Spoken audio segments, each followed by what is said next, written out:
오늘은 소선지자들의 애언, 이런 제목으로 함께 은혜를 받고자 합니다.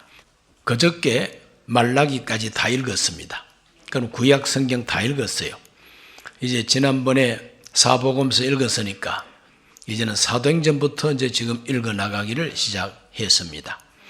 그러므로 구약 성경 말라기까지 다 읽었기 때문에 12소 선지자를 한데 묶어서 오늘 말씀을 전하고 기도하려고 합니다. 구약 성경을 분류할 때에 크게 4등분으로 분류합니다. 모세오경, 율법서 5권, 그 다음에 역사서가 있습니다. 여호수아서부터 해서 에스더까지 이렇게 쫙 역사서가 기록되고, 그 다음에 욥기부터 전도서까지, 아가서까지 성문서라 그럽니다. 5권. 그 다음에는 이제 선지서가 4번째 등장하는데 17권입니다. 이 17권의 선지서 가운데 5권이 대선지자가 썼다. 그 나머지 12권이 소선지자들이 썼다고 그렇게 분류합니다. 대선지자는 이사야, 에레미야, 그리고 에스겔과 다니엘, 이 4분이 대선지자인데, 왜 대선지자라고 하느냐 하면 더 훌륭해서가 아니라 글을 많이 썼기 때문에 그렇습니다. 그래서 이사야, 에레미야, 또 다니엘, 에스겔, 그 분량과 그 길이가 길어요. 그래서 글을 많이 썼다고 대선지자라 그럽니다. 소선지자들은 좀 짧게 썼어요. 아주 짧은 그런 선지서도 있습니다. 그래서 짧게 썼다고 해서 소선지자입니다. 그분들이 바로 12분으로 성경에는 등장하고 있습니다. 하나님은 이스라엘 백성들을 택하시고 자기의 백성, 하나님의 백성, 내 백성, 선민이라고 그렇게 말씀을 하셨어요.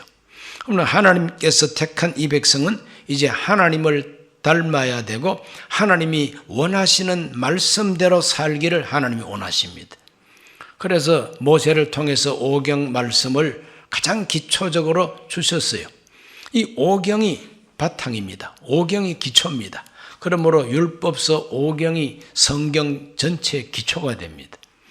이것을 이스라엘 백성들에게 가르치라 하고 읽으라 그러고 이 말씀대로 실행하라고 하나님이 명령을 합니다. 그래서 하나님의 말씀을 실천하기 위해서 하나님께서는 제사장들을 뽑아가지고 종교적인, 즉 영적인 문제를 관장하게 합니다. 하나님께 제사를 드린다든지, 이 말씀, 즉 율법을 백성들한테 가르친다든지, 또 백성들을 상담을 해주고 하나님 앞에 나와서 회개하게 한다든지, 이 모든 신앙생활은 제사장들이 관장을 합니다. 그리고 일반 행정과 정치, 그리고 세상에 있는 백성들을 이끌고 나가고 전쟁이 일어나면 전쟁을 수행하고 이렇게 해야 하는 그 사명자는 왕입니다. 왕이 되기 전에는 사사를 세웠어요. 그래서 지도자를 뽑아가지고 그 백성들을 다스리게 하는데 자기 멋대로 다스리면 안 됩니다. 반드시 하나님 주신 말씀을 근거로 해서 다스려야만 됩니다. 그러니까 제사장도 말씀을 기초로, 왕도 말씀을 기초로, 백성들이 살아가는 일반 국민들의 생활도 하나님 말씀을 중심으로 살도록 하나님이 요구하고 계십니다. 그런데 사람이 그렇게 항상 정직하게 말씀대로 살지를 못합니다. 왕도 삐딱한 왕이 많고 제사장들도 타락한 제사장이 있고 백성들도 하나님 말씀 던져버리고 될 대로 되라 막 이런 식으로 살아가는 백성들도 많고, 성경 읽어보면요, 오랫동안 신앙생활을 잘 하는 시대가 별로 없었어요. 다윗이 통치할 때가 제일 오랫동안 하나님 잘 섬겼어요. 또 믿음이 훌륭한 왕들이 왕으로서 다스릴 때에 백성들이 평안하고 그래도 신앙이 좋았어요. 그런데 그런 좋은 믿음을 가진 왕들이 많지를 않습니다. 많지를 않다 보니까, 삐딱한 왕들이 많다 보니까 백성들 속에 잘못된 신앙, 사상, 우상숭배 이런 것들이 파고들어 오게 됩니다.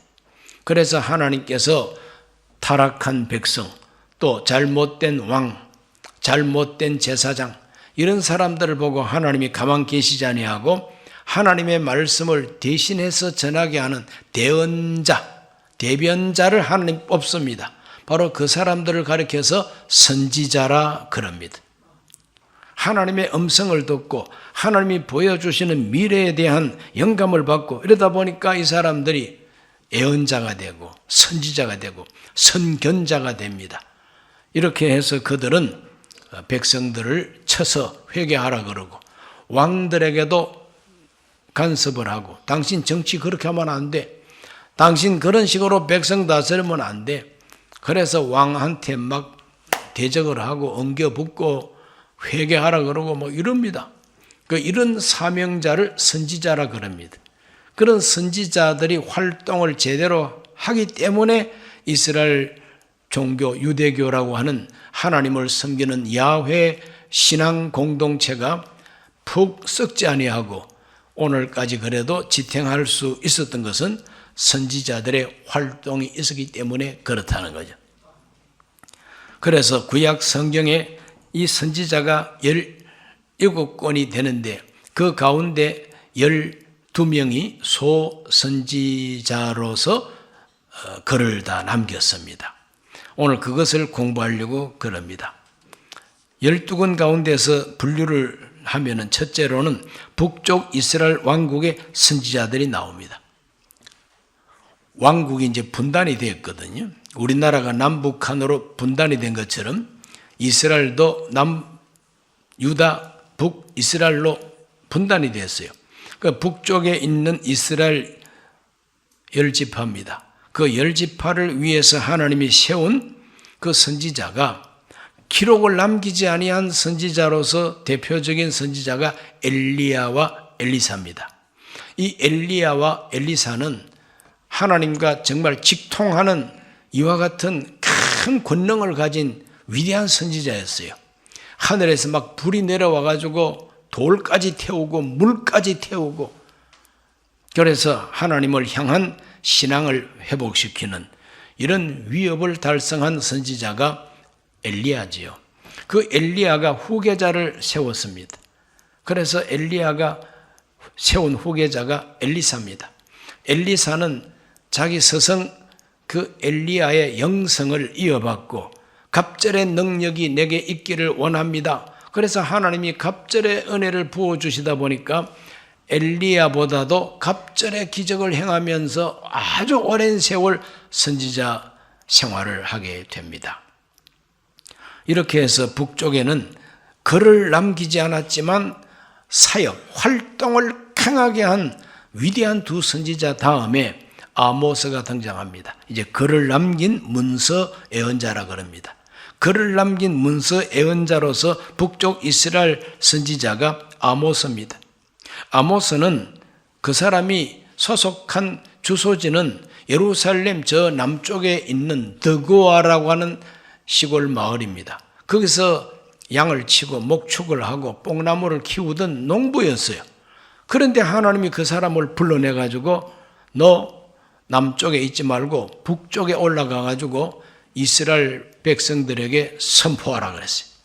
그래서 아모스가 올라가서 선포했던 시대가 북쪽 이스라엘 역사 전체에서 최고 전성시대, 가장 국토가 넓고 그리고 외적의 침략을 받지 아니하고 경제가 부강하고 그랬던 시절이 여로보암 2세 통치기간 40년입니다.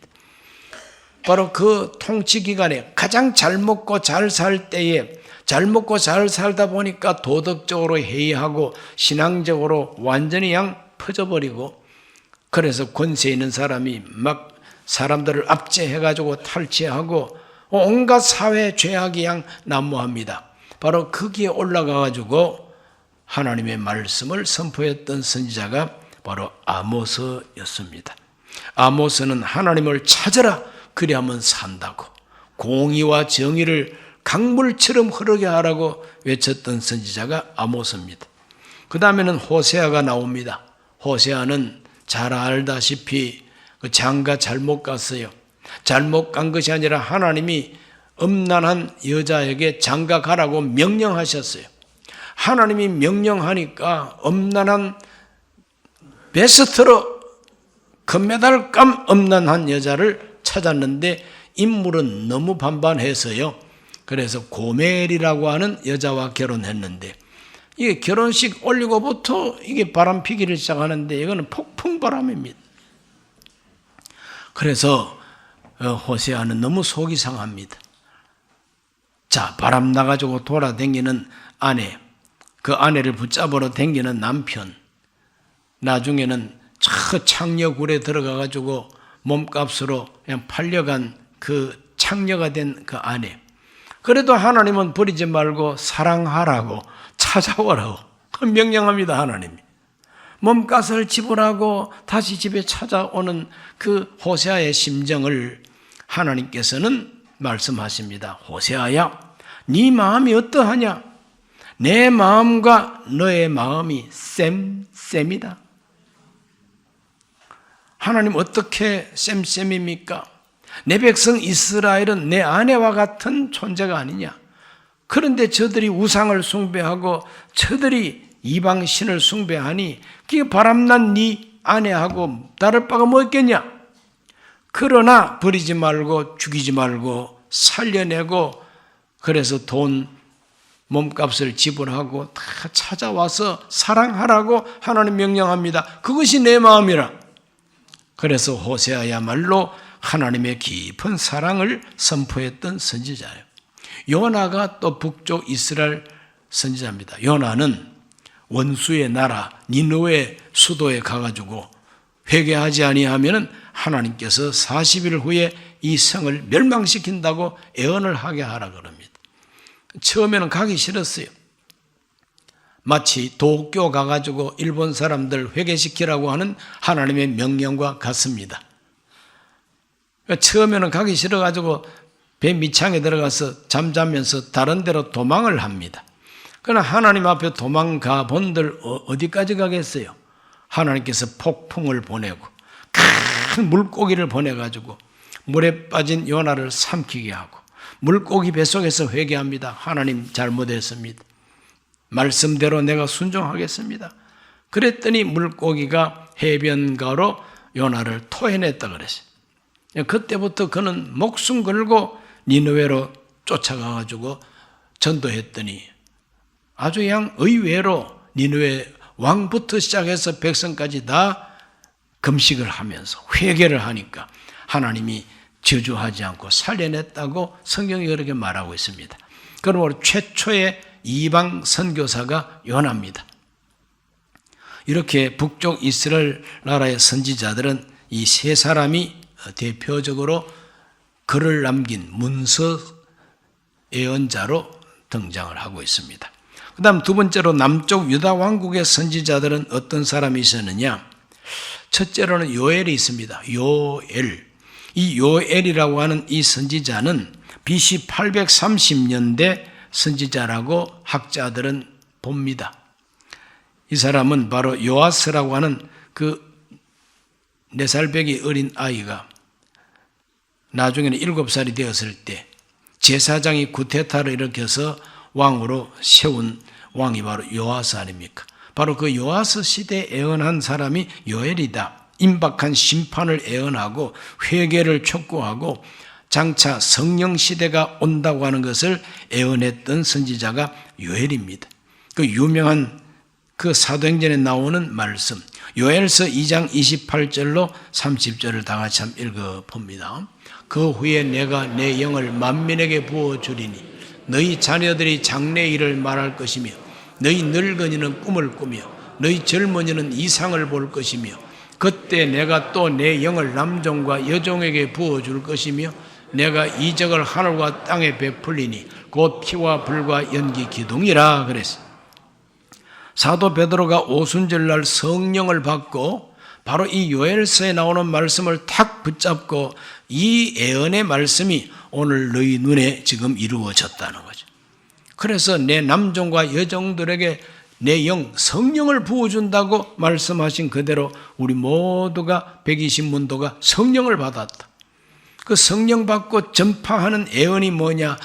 나사렛 예수가 그리스도라는 거죠.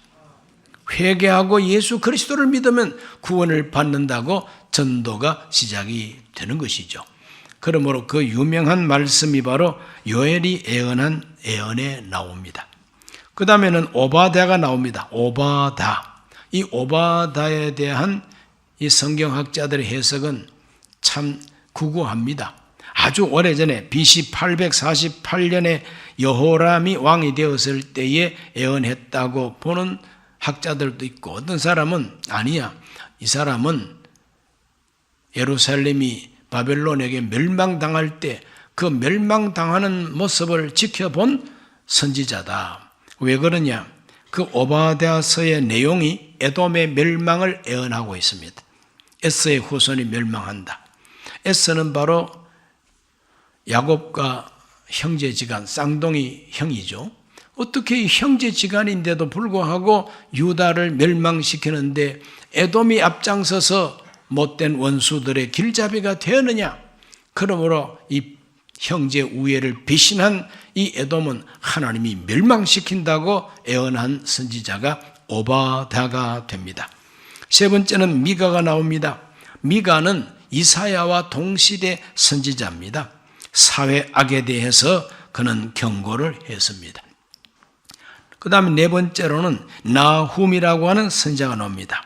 이 나훔이라고 하는 선지자는 요시야라고 하는 유다 개혁 왕이 있었을 때에 애언했는데, 그건 자꾸 이제 북쪽의 아시리아가 남쪽을 넘보고 히스기야 시대에는 산헤립이 침공을 하고 나라가 완전히 아수르에게 밟힐 뻔했지만 이사야 선지자와 그 히스기야가 금식하면서 하나님께 간절히 기도했더니 하나님께서 밤새 그 산헤립의 군대를 18만 명 넘는 그 군대를 그냥 급성전염병으로 다 죽여버렸죠. 그래서 자기 고국으로 도망을 가가지고 암살을 당하게 하는 것이죠. 이와 같이 아시리아는 계속해서 유다를 넘봅니다. 그래서 바로 이 나훔이라고 하는 선지자는 너희 아시리아 제국의 수도 서울 니느웨가 멸망한다. 아시리아의 멸망을 애언한 선지자가 나훔이 되겠습니다. 다섯 번째는 하박국입니다. 하박국 선지자는 BC 606년 바벨론이 예루살렘 1차 침공 직전에 하나님 앞에서 어찌하여 이렇습니까? 하고 하나님께 질문이 많았던 선지자가 하박국입니다. 어찌하여 악한 자들이 이렇게 잘 됩니까? 그럴 때 하나님께서 걱정하지 마라. 강한 군대를 보내가지고 내가 그 악한 자들을 심판한다 그랬어요. 이와 같이 하나님 앞에 바라보고 기다리고 기다리다가 하나님 앞에 응답받고 나중에는 어찌하야 라고 부르짖던 선지자가 하나님을 찬송하는 선지자로 바뀌어지는 이야기가 하박국에 나옵니다. 그래서 하박국 2장 3, 4절을 읽어보면은 이 묵시는 정한 때가 있나니 그 종말이 속히 이르겠고 결코 거짓되지 아니하리라. 비록 더딜지라도 기다리라. 지태지지 않고 반드시 응하리라. 보라, 그 마음은 교만하며 그 속에서 정직하지 못하나 의인은 그의 믿음으로 말미암아 살리라. 그 유명한 종교개혁의 캐치프레이즈, 오직 의인은 믿음으로 말미암아 산다고 하는 로마서 1장 17절의 말씀이 바로 여기에 나오죠. 마틴 루터가 이 말씀을 확 붙들고 종교개혁을 일으키게 되는 것이죠. 그러므로 옛날 하박국 선지자가 어찌하여 이렇습니까? 어찌하여 이렇습니까? 하나님께 의문을 내놓고 기다리고 기도하다가 하나님의 묵시를 받았다. 하나님의 계시를 받았다. 기다리라. 참고 기다리라. 반드시 하나님이 다 뒤엎는 날이, 심판의 날이 온다는 거예요. 그래서 하나님이 처리해 주실 때를 기다리고 기도했다가 나중에 하나님께서 정말 그와 같이 하는 모습을 보고 찬송했던 선지자가 하박국인 것입니다. 어찌하여 이렇습니까? 여러분 마음속에 어찌하여라고 하는 의문이 있으면 하나님께 부르짖으시기 바랍니다. 하나님을 향하여 막 손을 내밀어도 괜찮습니다. 어찌하여 이랬습니까? 하나님 어찌하여 이랬습니까? 이렇게 해도 괜찮아요. 하나님 다 알고 계시니까요. 그러므로 어찌하여 기도하다가 하나님께서 그래 너 너무 성질 내지 마. 하나님이 다 내가 이렇게 할 것이야 하고 하나님이 계시를 해주시면 그때는 소금 뿌린 배추처럼 다 마음이 겸손해져 가지고 주여 김장김치라도 담그시옵소서 이렇게 된다 이 말이죠. 그런 싱싱한 뭔가 패기가 있어야 나중에 김치도 맛있지. 하박국은 하나님을 찬송하는 사람으로 변화가 되는 거예요. 어찌하여 부르짖다가 응답받으니까 그 사람이 더 깊은 신앙으로 들어가더라는 거예요. 그러므로 오늘 우리 모두는 기도해야 되는 것입니다. 여섯 번째, 스바냐라고 하는 선지자가 나옵니다. 이 스바냐라고 하는 선지자는 요시야 개혁 시대의 선지자입니다. 그러므로 이 스바냐는 개혁에, 즉 요시야 왕의 개혁에 순종하지 아니하는 타락한 유대 사회에 하나님의 심판이 온다고 예언했던 선지자가 스바냐가 됩니다. 이렇게 6명의 소선지자가 남쪽 유다 왕국을 향해서 예언했던 선지자입니다. 아니 북쪽에는 선지자 숫자가 너무 적지요. 문서 선지자가 딱 아모스, 호세아, 요나밖에 없어요.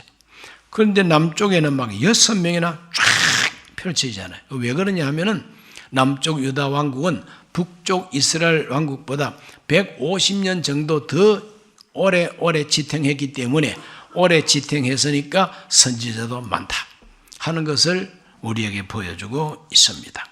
세 번째로 분류하면은 포로기 이후에 선지자들이 또 나옵니다. 포로에서 해방되고 돌아오고 난 다음에 선지자 539년에 BC 539년에 바벨론이 멸망합니다. 바벨론이 멸망하면서 538년에는 고레스 왕이 이제는 유다 포로들은 다 고국으로 돌아가라. 성전 건축은 내가 책임져 주마. 이렇게 된 거예요. 얼마나 기쁜 소식입니까? 꿈꾸는 것 같죠. 그래 돌아와가지고 536년에 성전 재건을 시작합니다. 그런데 고레스가 죽고 난 다음에 그 다음에 그 고레스 아들 왕이 이 성전 건축을 중단시켜 버립니다. 왜 중단시켰느냐? 사마리아와 그 유대인들이 아닌 옛날에 아시리아가 지배할 때 이민 온 사람들이 성전 건축에 참여하려고 그러니까 유대인들이 너희들은 잡족이요.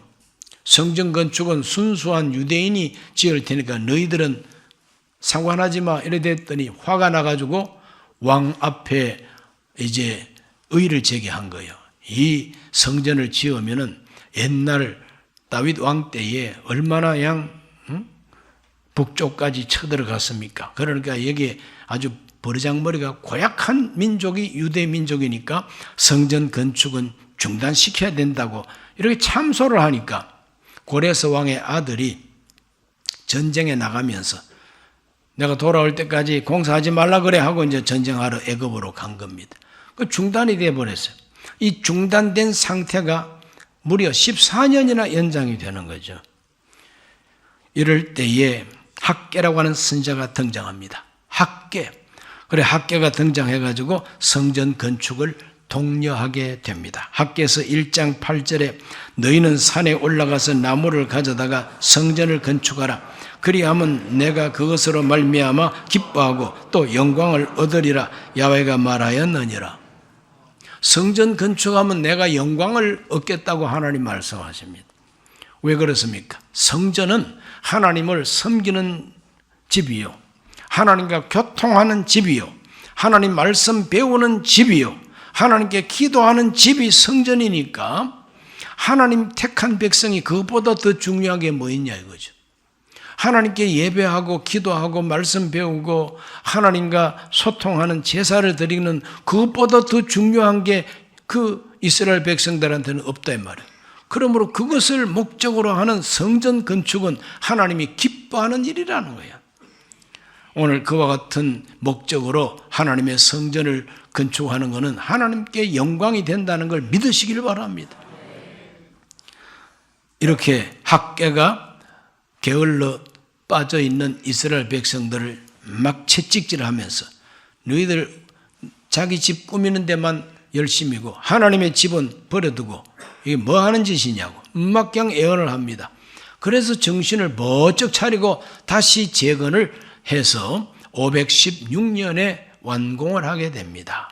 536년에 시작한 것이 20년 만에 완공을 하게 됩니다. 그래서 하나님께 헌당식을 갖게 되고 그 다음에 스가랴 선지자도 학개와 똑같이 이스라엘 백성들이 포로로 돌아와서 성전 건축에 게을러 있는 이 백성들을 일깨워서 다시 성전을 건축하게 한 선지자가 학개와 스가랴입니다. 그 다음에는 말라기 선지자가 나오는데 이 말라기는 제일 늦게 구약 성경의 마지막 선지자가 말라기입니다.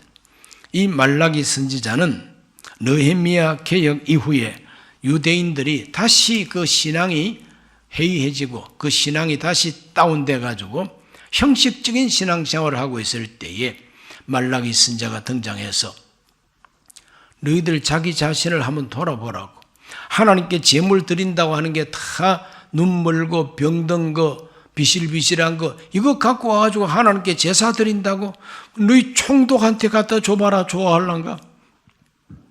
땅에 있는 지도자도 안 받는 그 제물을 하나님께 바친다고 하지 말라.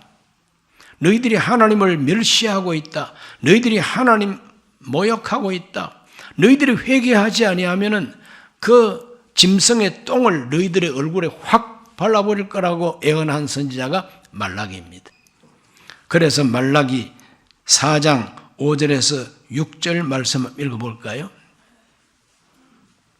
말라기 4장 5절에서 6절 보라 야훼 크고 두려운 날이 이르기 전에 내가 선지자 엘리야를 너에게 보내리니 그가 아버지 마음을 너에게로 돌이키게 하고 자네들의 마음을 그들의 아버지에게로 돌이키게 하리라. 돌이키지 아니하면 두렵건대 내가 와서 저주로 그 땅을 칠까 하노라 하시니라. 방금 읽은 이 말씀이 구약 성경 마지막에 나오는 말씀입니다. 이 마지막에 나오는 말씀의 핵심이 뭐냐? 그게 돌이키라고 하는 말씀이죠. 말라기는 이와 같이 돌이키라고 하면서 하나님을 멸시하지 말라. 하나님 무시하지 말라. 이것이 바로 말라기 선지자의 예언이었던 겁니다. 이렇게 북쪽 이스라엘, 남쪽 유다 왕국 그리고 포로기가 끝난 이후에 새 선지자까지 포함해서 다 12명입니다. 이 12명의 이야기를 오늘 밤에 이렇게 마치게 되는 것을 하나님께 감사합니다. 그러니까 신구약 성경 전체에서 어느 성경책 하나라도 빼놓은 것이 없이 다 여러분에게 일컫고 말씀을 드린 것이죠. 비타민도 종합 비타민을 잡수셔야 되는 것처럼 성경도 종합적으로 읽어야만이 우리 신앙이 건강해진다는 걸 믿으시기를 바랍니다. 자, 그러면 이제 결론이 뭐냐? 예언의 핵심 주제를 이제 우리가 봅니다. 소선지자 12명이 예언했던 그 예언의 핵심 주제가 뭐냐? 딱 세 가지입니다. 첫째는 불순종에 대한 하나님의 심판을 예언했어요. 하나님 떠나 불순종하면 심판한다는 거예요. 크고 두려운 날, 야훼의 날, 하나님의 심판의 날이 있다고 하는 것이 바로 선지자들, 모든 선지자가 하는 말입니다. 오늘날도 마찬가지입니다. 회개하지 아니하면 하나님의 심판이 있다는 걸 잊지 말게 되시기를 바랍니다. 두 번째로 회개하고 돌아올 것을 촉구합니다. 회개하고 돌아오라는 겁니다. 아모스 5장 4절 오늘 읽은 본문 아모스 5장 4절 말씀 읽습니다. 야훼께서 이스라엘 족속에게 이와 같이 말씀하시기를 너희는 나를 찾으라 그리하면 살리라. 6절도 읽어봅니다. 너희는 야훼를 찾으라 그리하면 살리라. 그렇지 않으면 그가 불같이 요셉의 집에 임하여 멸하시리니 베델에서 그 불들을 끌 자가 없으리라.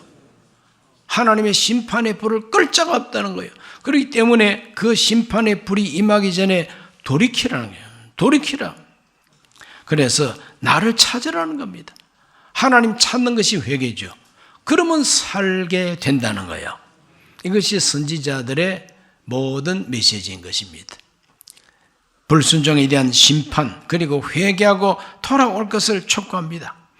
그렇게 되면은 미래 하나님께서 아무리 죄에 빠져가지고 하나님의 심판을 받는다 할지라도 이스라엘 백성들의 그 미래는 하나님이 준비한 미래가 있다고 하는 것이 선지자들의 예언입니다.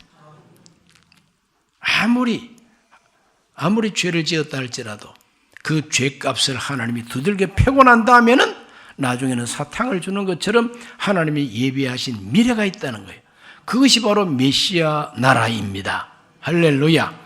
하나님이 보내시는 구세주 예수 그리스도의 나라를 말하고 있는 겁니다.